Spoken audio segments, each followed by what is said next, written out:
আওয়ামী লীগ যাওয়ার কারণে জনগণের কাছে এখন কিন্তু আর চ্যালেঞ্জটা নাই যে আওয়ামী লীগ ফিরে আসবে, আওয়ামী লীগ ক্ষমতায় আসবে।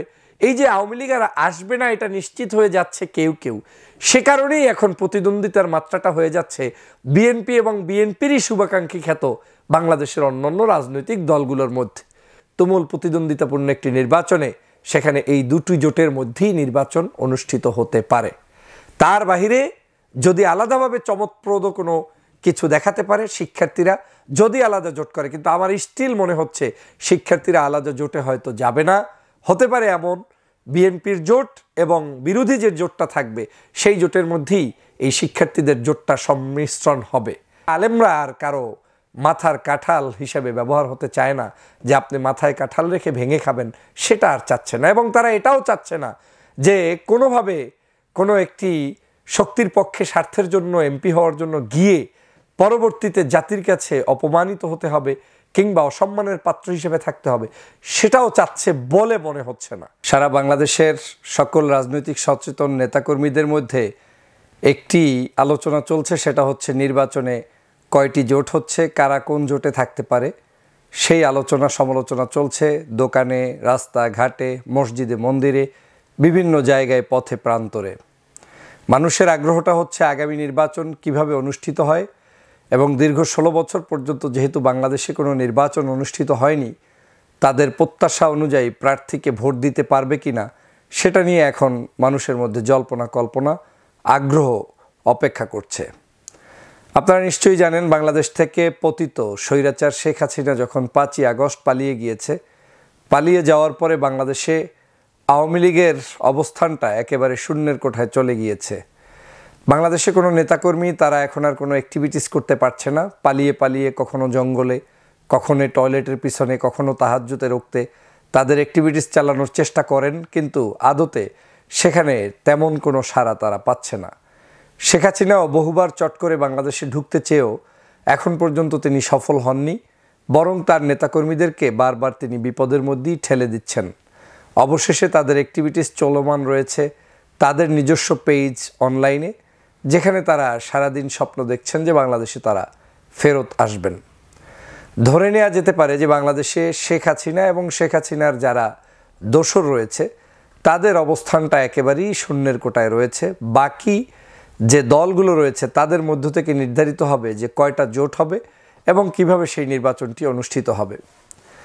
বাংলাদেশে আওয়ামী লীগ ছাড়াও আওয়ামী লীগের কিছু দোসর আমরা ইতিমধ্যেই চিনি এবং জানি। সেই দোসরদের মধ্যে অন্যতম হচ্ছে জাতীয় পার্টি। তো জাতীয় পার্টি আগামী নির্বাচনে কী রোল প্লে করবে এটার বিবেচনা আমাদের এখন এই জন্য আলোচনার প্রয়োজন নেই।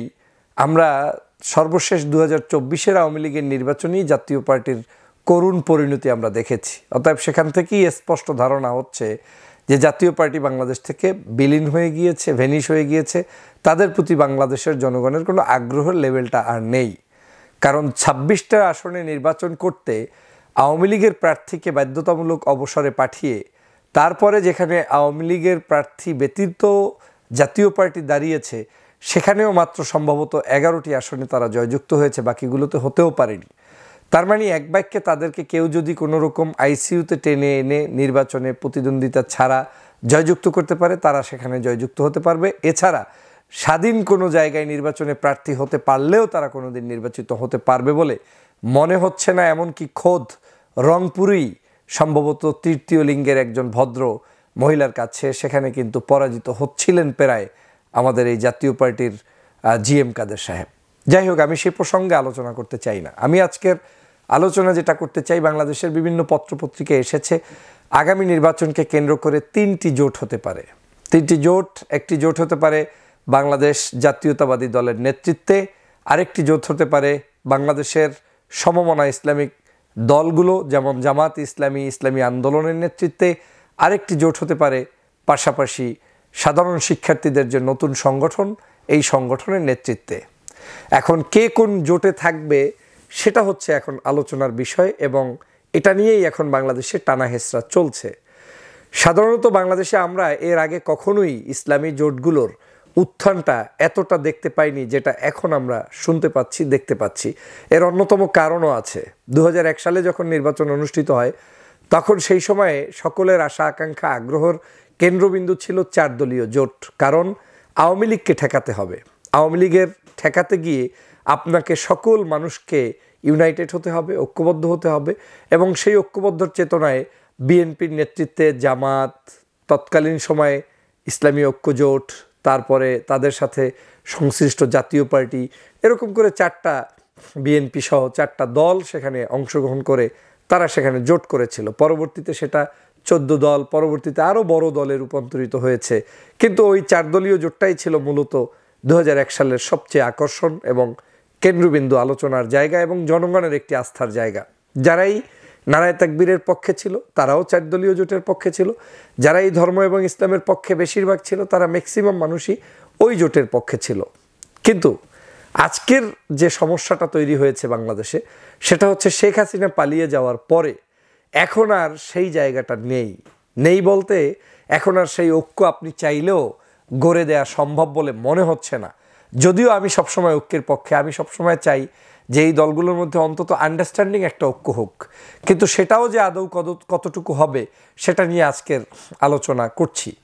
আমি যখন বিভিন্ন পত্রপত্রিকায় দেখলাম যে বাংলাদেশে 3টি জোট হতে পারে, আবার এমনও হতে পারে 2টো জোটের মধ্যেও সীমাবদ্ধ থাকতে পারে, সেক্ষেত্রে 3টে জোট হলেও হয়তো হতে পারে, 2টো জোট হলেও হতে পারে, কিন্তু এটা নিশ্চিত যে জোট হচ্ছেই, এবং 2টো জোট যে হচ্ছে সেটাও মোটামুটি নিশ্চিত। এজন্যই নিশ্চিত যে বাংলাদেশের সর্ববৃহৎ দল বাংলাদেশ জাতীয়তাবাদী দল, তার সাথে যারা শুভাকাঙ্ক্ষী হিসেবে কাজ করেছে দীর্ঘদিন পর্যন্ত, তার মধ্যে যারা ছোট ছোট দল আছে স্বভাবতই তারা চাইবেন সরকার গঠন করলে এমপি হতে, মন্ত্রী হতে, স্বার্থ সংশ্লিষ্ট জায়গাগুলোতে তাদের এখনই সুযোগ, যতটা সুযোগ তারা নিতে চায় সেটার জন্য এখনই বিএনপির সাথে থেকে তাদেরকে এগিয়ে যেতে হবে। তো সেই দৃষ্টিকোণ থেকে অনেকে হয়তো যারা মনে করছে যে বিএনপি একেবারে ক্ষমতার কাছে চলে গিয়েছে, সেই সকল পার্টিগুলো এই বিএনপির সাথেই থাকবে বলে আমার ধারণা। কিন্তু যারা আবার অন্য জায়গায় চিন্তা করছে যে সেই চেতনাটা হচ্ছে বিপ্লবী চেতনা, সেই চেতনাটা হচ্ছে সন্ত্রাস, চাঁদাবাজ, দুর্নীতিবাজ, কোনো ধরনের অসুন্দর কার্যক্রমের সাথে সম্পৃক্ত হতে চায় না, এবং ধর্মভিত্তিক কোনো বিষয়ে কটূক্তি কেউ করুক সেটা শুনতে চায় না, ধর্মীয় মানুষদেরকে নিয়ে একটা ঐক্যবদ্ধ প্ল্যাটফর্ম গঠন করতে চায়। আবার অনেকে আছে যে অনেক তো দেখেছি, 53 বছরের এই শাসন দেখেছি, সেই শাসন দেখেছি, নতুন কিছু শাসন ব্যবস্থা চায়। তাদের দৃষ্টিকোণ থেকে আমার কাছে মনে হচ্ছে তারাও একটা শক্তিশালী প্ল্যাটফর্ম হিসেবে কাজ করছে। সেটা হতে পারে সমমনা ইসলামিক দলগুলো নিয়ে, কিন্তু ইসলামিক জোট নাম লাগিয়েও হতে পারে, না লাগিয়েও হতে পারে। আমার পরামর্শ তাদের প্রতি ইসলামিক জোট না লাগিয়েই তাদের জোটটা হওয়া উচিত, কারণ এটা সার্বজনীন একটা জোট হোক যেখানে যে কেউ আপনার ওখানে প্রবেশ করতে পারে। তো সেই জায়গা থেকে আমার মনে হচ্ছে জামাত ইসলাম বাংলাদেশের অন্যতম বৃহত্তর একটি ইসলামিক দল, ইসলামী আন্দোলন বাংলাদেশ চরমনায়ের পীর সাহেবের দল, এবং এর পাশাপাশি হেফাজতে ইসলাম কেন্দ্রিক বা আল্লামা মামুনুল সাহেব কেন্দ্রিক কওমি মাদ্রাসা ভিত্তিক যে অর্গানাইজেশনগুলো রয়েছে তাদের মধ্য থেকে এখানে সম্পৃক্ত হওয়া, এবং বাংলাদেশের সত্যিকার যারা নতুন দেশ গঠন করতে চায়, আমার মনে হচ্ছে যদি ছাত্রদের সেই সংগঠনটি প্রতিষ্ঠিত হওয়ার পরে আলাদা কোনো জোট করে বড় কিছু করতে না পারে, এমনও হতে পারে তারাও এই ইসলামী জোটের সাথে সমর্থন জানিয়ে তাদের পথ আগাতে পারে বলে মনে হচ্ছে। মানি জামাত, চরমনাই, এদের সাথে তাদের সম্পৃক্ততা হতে পারে। এটার দুই একটা গ্রাউন্ড আমার কাছে মনে হচ্ছে। এটা এজন্য যে যারা নতুন, তারা তো নতুন কথা বলেই রাষ্ট্র ক্ষমতায় আসতে চায়, দেশের জন্য, মানুষের জন্য, সন্ত্রাস, চাঁদাবাজ, নৈরাজ্য মুক্ত একটি দেশ গঠনের জন্য। তো তারা যখন কোনো একটি প্রকাশ্যে সংগঠিত হওয়া কোনো দলের, যাদের বিরুদ্ধে তারা এখন কথা বলছে, সেই সকল ব্যক্তিদের সাথে জোট করতে যাবে, তখন তাদের নৈতিকতার জায়গাটা প্রশ্নবিদ্ধ হতে পারে বলে মনে হচ্ছে। সে কারণে আমার ধারণা হয় তারা নিউট্রালি থাকবে, না হয় তারা বিএনপি জোটের বিরুদ্ধে যে জোট থাকবে সেই জোটের সাথে হয়তো থেকে জনগণকে বুঝাতে সক্ষম হবে যে আমরা দেশের কল্যাণে কাজ করতে চাই, দেশের জন্য আমাদের কাজ করতে হবে, এবং আমরা কোনো ধরনের হঠকারী সিদ্ধান্ত নিতে চাই না, আমরা চাই বৈষম্যহীন একটি সমাজ প্রতিষ্ঠা করতে। তো আপনি যেদিকেই যান না কেন জোট হচ্ছে, জোট এখন হবে। সেই জোটের লড়াইটা এখন বাংলাদেশে আগামী যে নির্বাচন হবে সেই নির্বাচনে দেখা যাবে যে কারা আসলে জয়যুক্ত হয়। বাংলাদেশে এত বড় নির্বাচনী চ্যালেঞ্জ পূর্বে কোনো দিন হয়েছে আমার দেখা নাই, কারণ পূর্বের নির্বাচনী চ্যালেঞ্জটা ছিল ডানপন্থী বামপন্থীদের চ্যালেঞ্জ। সবসময় আমি দেখেছি বিএনপি যতবার নির্বাচিত হয়েছে ডানপন্থীদের সহযোগিতায় নির্বাচিত হয়েছে। অস্বীকার করার কোনো সুযোগ নেই যে তাদের সাথে প্রত্যক্ষ কিংবা পরোক্ষ ডানপন্থীদের সমর্থন পুষ্ট হয়েই তারা ক্ষমতায় এসেছে। এবং আওয়ামী লীগ তারা তাদের ক্ষমতায় এসেছে হঠকারী বিভিন্ন সিদ্ধান্ত নিয়ে, বিদেশি বিভিন্ন চাল চালিয়ে এবং ক্ষমতার অপপ্রয়োগ করে তাদের দর্শনে বিশ্বাসী কিছু মানুষদেরকে নিয়ে তারা ক্ষমতায় এসেছে। কিন্তু যখন আওয়ামী লীগ হারিয়ে গিয়েছে, আর হারিয়ে গিয়েছে বলতে আমরা হারাইনি যে আমরা তাদেরকে আলমারির ভিতরে ঢুকিয়ে রেখেছি এমনটা নয়। আমরা আন্দোলন করেছি, সংগ্রাম করেছি, ছাত্র জনতা বিপ্লব করেছে, শেখ হাসিনা পালিয়ে গিয়েছে। এই পালিয়ে যাওয়ার পরে বাংলাদেশের নতুন রাজনীতিতে আওয়ামী লীগের অবস্থানটা কোথায় গিয়ে দাঁড়াবে সেটা বলা মুশকিল হয়ে দাঁড়িয়েছে। সে কারণে আজকের আওয়ামী লীগ যাওয়ার কারণে জনগণের কাছে এখন কিন্তু আর চ্যালেঞ্জটা নাই যে আওয়ামী লীগ ফিরে আসবে, আওয়ামী লীগ ক্ষমতায় আসবে। এই যে আওয়ামী লীগ আর আসবে না এটা নিশ্চিত হয়ে যাচ্ছে কেউ কেউ, সে কারণেই এখন প্রতিদ্বন্দ্বিতার মাত্রাটা হয়ে যাচ্ছে বিএনপি এবং বিএনপিরই শুভাকাঙ্ক্ষী খ্যাত বাংলাদেশের অন্যান্য রাজনৈতিক দলগুলোর মধ্যে। তো স্বভাবতই যারা একটু সৎ চিন্তার কথা বলবে তিনি একটা জোট পছন্দ তার মতো করে করবে, আর একজনে তার আদর্শের ভিত্তিতে তিনি আর একটা জোটের পছন্দ করবে। এই দুটো গোষ্ঠী মন্দের ভালোর মধ্যে কিংবা ভালোর মধ্যে তাদের নিজেদের মধ্যেই এখন প্রতিদ্বন্দ্বিতাপূর্ণ একটা অবস্থান ক্রিয়েট হয়েছে এবং হবে। এবং সর্বশেষ আমার কাছে মনে হচ্ছে তুমুল প্রতিদ্বন্দ্বিতাপূর্ণ একটি নির্বাচনে সেখানে এই দুটি জোটের মধ্যেই নির্বাচন অনুষ্ঠিত হতে পারে। তার বাহিরে যদি আলাদাভাবে চমৎপ্রদ কোনো কিছু দেখাতে পারে শিক্ষার্থীরা যদি আলাদা জোট করে, কিন্তু আমার স্টিল মনে হচ্ছে শিক্ষার্থীরা আলাদা জোটে হয়তো যাবে না। হতে পারে এমন বিএনপির জোট এবং বিরোধী যে জোটটা থাকবে সেই জোটের মধ্যেই এই শিক্ষার্থীদের জোটটা সম্মিশ্রণ হবে এবং তারা সেটা করবে। বাংলাদেশে আরেকটি জিনিস তৈরি হয়ে গিয়েছে, সেটা হচ্ছে আলেমরা এখন ঐক্যবদ্ধ হয়ে গিয়েছে। আমি বাংলাদেশে আসার পরে যতগুলো জায়গায় সফর করেছি, দেখেছি, ঘুরেছি, প্রত্যেক আলেমের মতামত একেবারেই পার্সোনালি নেওয়ার চেষ্টা করেছি। শত মতদ্বৈততা অনৈক্য থাকার পরেও তাদের ভিতরে একটি জিনিস জাগ্রত হয়েছে, সেটা হচ্ছে ঐক্য চায়। তারা আলেমরা আর কারো মাথার কাঁঠাল হিসেবে ব্যবহার হতে চায় না, যে আপনি মাথায় কাঁঠাল রেখে ভেঙে খাবেন, সেটা আর চাচ্ছে না। এবং তারা এটাও চাচ্ছে না যে কোনোভাবে কোনো একটি শক্তির পক্ষে স্বার্থের জন্য এমপি হওয়ার জন্য গিয়ে পরবর্তীতে জাতির কাছে অপমানিত হতে হবে কিংবা অসম্মানের পাত্র হিসেবে থাকতে হবে, সেটাও চাচ্ছে বলে মনে হচ্ছে না।